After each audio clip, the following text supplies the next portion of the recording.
Of course, war is horrible, so why did the Palestinians initiate this war with their vicious attack on Israelis on October 7th? Well, they didn't.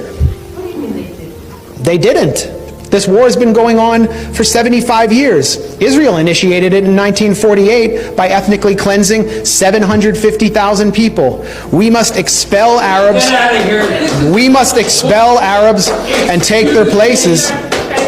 We must expel Arabs and take their places. And if we have to use force, not to dispossess the Arabs of the Negev and Transjordan, but to guarantee our own right to settle in those places, then we have force at our disposal. David Ben-Gurion, the first prime minister of Israel, said that in 1937.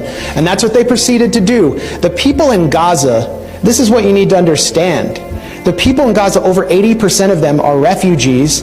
Many of them are from a place called Majdal Asqalon in what is now southern Israel, in a city called Ashkelon.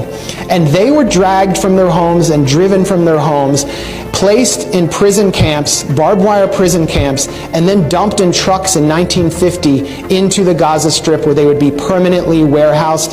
And then Israel proceeded to move Arab, Jewish refugees and Russians into Ashkelon to prevent them from ever coming back, and pass laws to prevent Arabs, Palestinians, from being able to return to their homes. 750,000 were ethnically cleansed. For 18 years, the remaining Palestinians, 100,000, were internally displaced inside Israel. The remaining were put under military rule. They were under military occupation until 1966. Then in 1967, Israel violently, in a war it initiated, occupies Gaza, occupies the West Bank, occupies the Sinai Peninsula, the Golan Heights in East Jerusalem, and then invades Lebanon in 1982, attacking Palestinian refugees there, puts Gaza under siege in 2005. No one can get in or out without Israeli military permission. We must kill and kill all day, every day. That's according to Arnon Sofer, an Israeli government consultant who helped devise the siege of Gaza. For years, Israel would not allow certain chocolates and A2 paper into Gaza. And then they began these brutal military assaults, which they call mowing the lawn.